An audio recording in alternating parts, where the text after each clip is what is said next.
here we are into a forest. This is the red tingle forest. This is the Valley of the Giants. This was an icon for Australia because of this amazing tree. And this road behind me is actually this road here. But where's the tree? Was resting in pieces. Just like everything in living life, it lives and it dies. And there was a time when this iconic tingle tree, one of the oldest of the eucalypts ever to form, actually would fall down. Yep, in 1928, this tree, this one here that's fallen down just behind us, actually fell down. And all my life we've had generations of our family parking their car inside this tree and getting this photo taken. And what happened is after time the root systems of the tingle tree are so shallow that with everyone driving around it, reversing into it, the impact may have been accelerated its demise and it would fall down.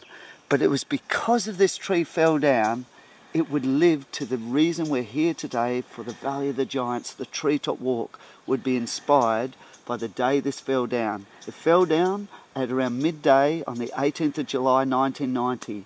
Just as done before, we'd stop cars going in there because we realised this shallow root system here was getting impacted by people driving around it. So people used to stand in there, and one day this English couple standing here, they'd set a camera over here and they'd press the button, they'd gone in to get the photo, and the guy in his peripheral vision just picked up it moving and the whole tree collapsed. The photo worked, the guy was like this, he'd left his missus in the tree but he reckoned he was checking the escape route was safe, but the demise had been accelerated by people driving in here and we had lost an icon of Australia.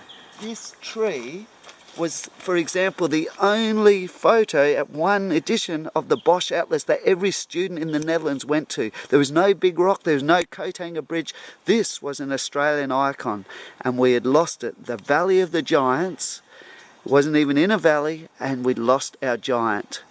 So the idea for a treetop walk that would protect people from going in there, still allow interaction without impaction, became an idea of the Executive Director of the Department of Conservation and Land Management, Sid Shea, after he went on a treetop walk in Sabah and he came back and he was inspired to know it would be a way to give people a high quality experience, interpret this amazing ancient forest, one of the oldest of all eucalypt trees, the wettest part of Western Australia. We get 1,432 millimetres of rain in dry West Australia, and here we are holding on to some of the oldest species on earth, including a spider.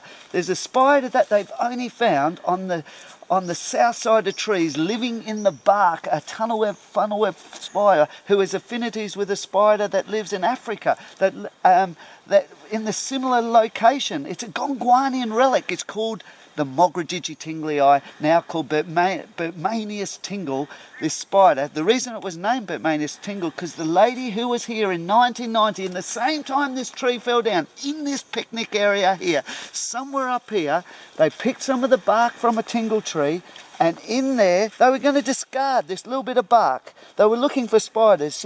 This Barbara York Main, one of the legend entomologists who studies arachnids, they put it to the side, and as they put it to the side, again in the peripheral vision, out came a spider, and that spider would inspire, for its protection, the treetop walk that would bring us today. And this is on its route to it. Let's go.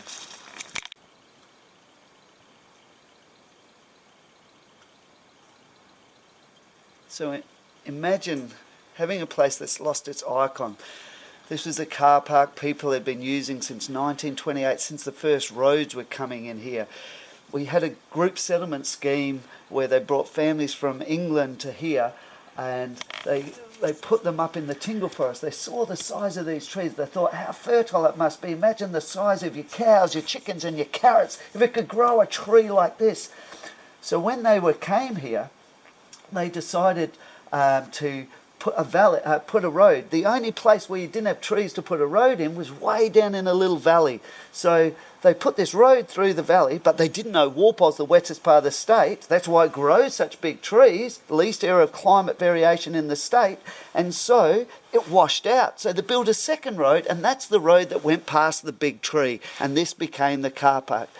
But we knew if this tree's gone, if we want to build a treetop walk in the Valley of the Giants, it was going to be like a modern site. We would have to remove these amazing trees to even support that. We needed to look, we had to think out of the box.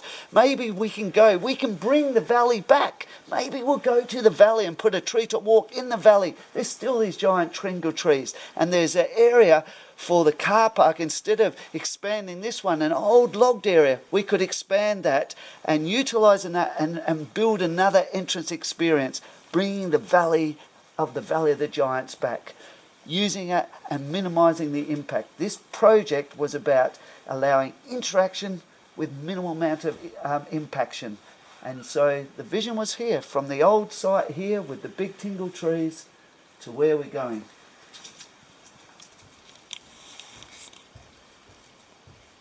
This is the tingle tree. This is the red tingle tree, Eucalyptus jacksonii. No, everyone thought, what sort of tree is this? They hadn't seen this one before. It's only found in a very small area. It's only found within 8 kilometres of the Walpole coastline. It's got these massive bases. They thought maybe it's a link between Jarrah and Marri. It had this stringy bark. What they didn't realise is one of the most basal of all eucalypts. Many years ago when we were joined with Antarctica, there was no eucalypts. It was a cool temperate rainforest, but when we broke off and the drying and cooling that happened as Antarctica turned to ice and we drifted in higher into lower latitudes towards the equator, what happened, the climate started to dry and species started to adapt. In the rainforest, there was still a big buttress. They still had these big butts to use their surface nutrients. But the first eucalypts still had that characteristic, even though eucalypts have adapted to fire, because as you cool and dry, fire becomes more and more prevalent. They got this amazing bark. But you know, the living part of the tree is on the outside.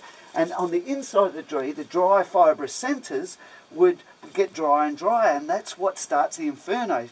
Because fire, this spark always protects it from the fire, sooner or later, in a valley, it would do a dry side as fires became more and more regular in one of the highest fuel accumulating forests on earth. So the fuel that's dropped here by a tingle tree, 6.5 tonnes of leaves and twigs and litter per hectare per year, it's available source for a fire. So instead of just trying to survive it, they exploited it. And eucalypts are famous for that, even in their seeds, that they are able to open up the cap inspired by fire and they can regrow. But these guys survive it so much that dry fibrous centre can burn out. The living part is on the outside. They can survive that. And because they still have that buttressing base like a chimney, they have the structural integrity to hold themselves up when they're just a shell. Imagine the hottest inferno, and yet it just survives. It embraces it. And this is one of the ancient survivors. It's got such an amazing story to tell. The red tingle forest.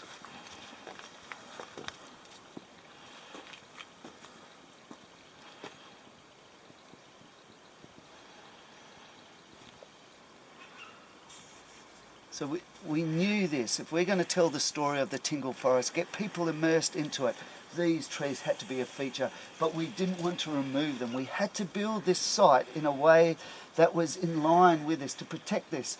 And right beside these trees, it was at once logged. So this was an area that was cleared. We thought this is the perfect place to expand a car park, a great entrance experience. You drive through the tingle forest, and without removing any of the big trees, we could actually put in the infrastructure to support them. But we didn't want the treetop walk here. We needed an entrance experience, a little valley to get you away from the car park and entering into the Valley of the Giants.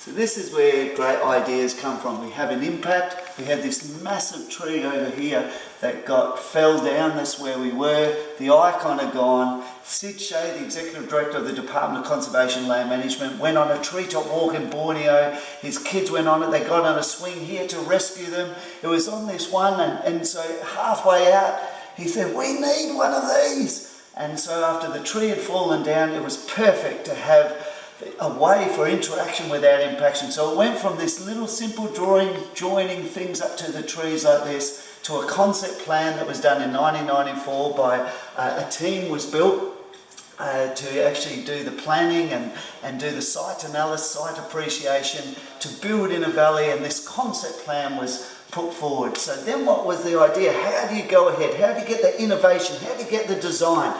We could put out a tender for a treetop walk, but we wanted to have it beyond that. So we, instead of doing a tender, we held a competition. We had architects and engineers across Australia. Why put the border to around little Walpole with some engineers and architects? Or even go further beyond Mandurah, beyond West Australia, beyond Australia. Why not the world? So we held this competition, and teams put in their ideas, and from that we picked out the top 5 to put in a nominal fee. And what they had to do is come up with a 3-dimensional design, and these were the ideas that came up with the treetop walk. So out of that team we had an independent judging panel, but the day, as project leader in the planning of the treetop walk, and with our team, we brought all these guys to the Valley of the Giants to see what they would inspire.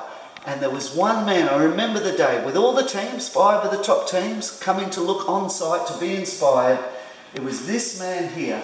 This man here is David Jones. He's an environmental artist, and he had joined with Donaldson and Warren as the architects and engineers, and he's Adrian, and this was an amazing team.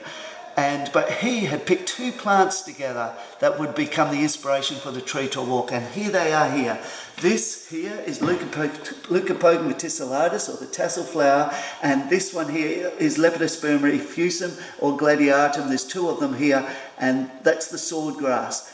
This became the inspiration, and this model was built of these platforms that would be built up to this structure, and that became the inspiration for the treetop walk that would inspire the judges to actually select it. In the brief, remember, we wanted to protect the places, and also remember the spider. Remember that spider lived on the ground. So even the infrastructure to build something like this, we didn't even use cement. We used compressed soil. It was the right way amount, and with plates underground, it was ability to put it up, because cement is basic. It raises the pH of the area, and that may have been antagonistic to many of the species that were living underground that we were trying to protect. So allow interaction without impaction, and this amazing team came together that would become the treetop walk we're about to go on.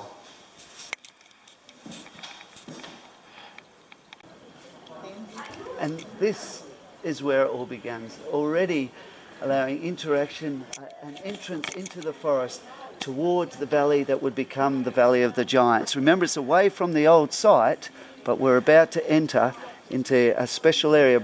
Walpole was famous for having not much in the tingle trees were famous for big butts and not much in the crown. But this was a big fire. It came through in February 1937, so hot there wasn't a green leaf here, and yet these trees have survived to this. So there was an amazing story. But let's work our way up into it and see, this is the inspiration that came from that competition. So this is a nice way to look at what we did. How do you build an infrastructure like a treetop walk and having a minimal amount of impact? We tried to minimise any of the machines going in there. So with the treetop walk, we used scaffolding to build off, so we wouldn't use the structural integrity of the trees themselves. What we did, we see these pylons that go down here. They were brought in all in 6 metre lengths. Everything was 6 metre length. We put it together like a big Meccano set. And if you look down here, see, remember, we didn't use any cement. What those pylons go down to are plates that have been compressed. You're using the original soil for this area, yet this is one of the reasons the treetop walk so many awards. You know, we've minimised the impact using what's existing here for its own structure and integrity, but it's about 300 tonnes equivalent to cement around each one of these pylons. And the way that it uses what we call Oz-10, so what they tried to do is that it would rust the pylons to separate the treetop walk from the pylons, to look like the treetop walk itself would float through in its own identity with the pylons blending in there, to give that feeling of floating in the treetop walk in the tingle forest.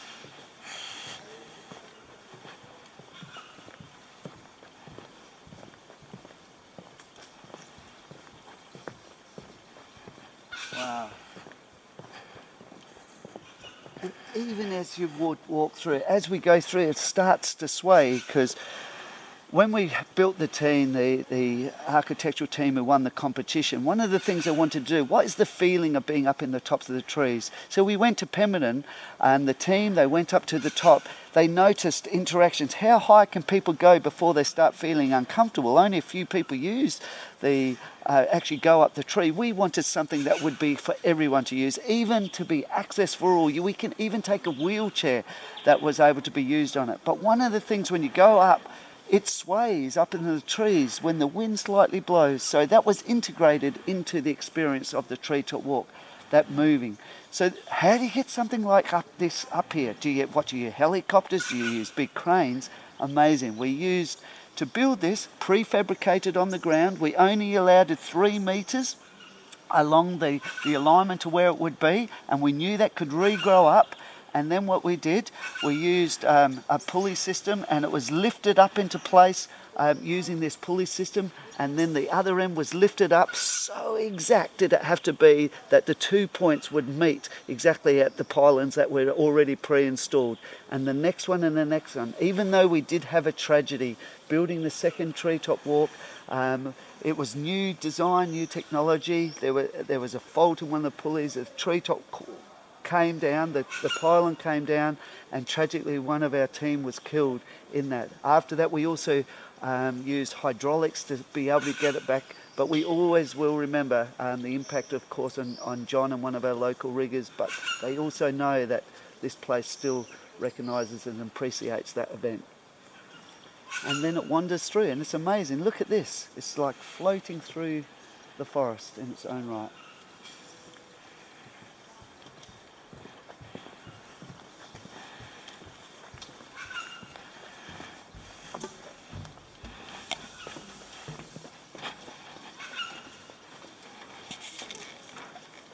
This was magic as well, to use the see-through flooring, so as you walk through you don't just feel it's up here and you're walking down.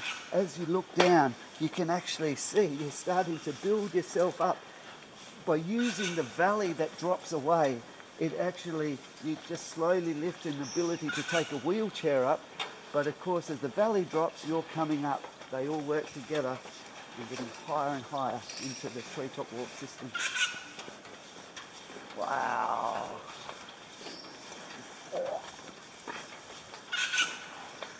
These tingle trees with these branches that came out from after the big fire in 37, all the heads are gone, but these trees have survived it with these epicormic shoots coming out on these pylons, looking down like matchsticks through onto the forest here.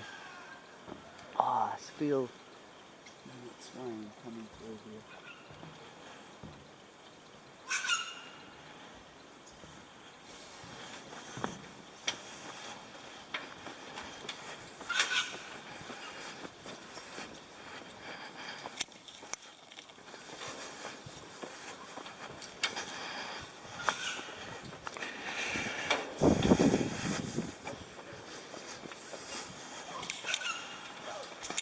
When we first built this treetop walk, what I tried to do to, the community, we brought some of the old original pioneers. One of them was Jack Edmonds, and I remember taking him to this place here just after it's opened, and we got to this point here, and he even started to burst in, to cry, because something very special happened here. The Valley of the Giants got its name from what we called the group settlement scheme. They brought families from England to look at utilising this forest, thinking it would grow such amazing stuff, so they brought families here. But the only place they could get access to this huge forest was down here in this valley, this amazing valley. So they put a little track through here. They didn't realise Walpole the wettest part of the state, so the whole road became so muddy that they couldn't even get back. So these families from Devon and Cornwall started the British Empire Group Settlement Scheme. When they wrote letters back home, they talked about this place, called it the Valley of the Giants because of this valley. But they could no longer use this road after they saw what happened in the winter. This was new, so they built another road, and that is the track that went past the big tree, the one that you could park your car inside down. So when I brought Jack here, one of the Jack Edmonds, one of the original group settlements, he was only 4 years old when he first came in here. And as the story had been passed into family, he said, "Don't you see what you've done? You've put the treetop walk in the original valley of the Giants." And all these years, we had the Valley of the Giants from this very valley, but everyone used to go to the big tree. It was still called the big tree in the Valley of the Giants. There was no valley. And now we've got a valley and we've got the Giants. How high do you want to go for a treetop walk? We wanted to make sure you do come up into this protected forest. And up here, 40 metres above the height. And as this valley is dropping away, it's just getting deeper and deeper. It's an amazing experience. Wow.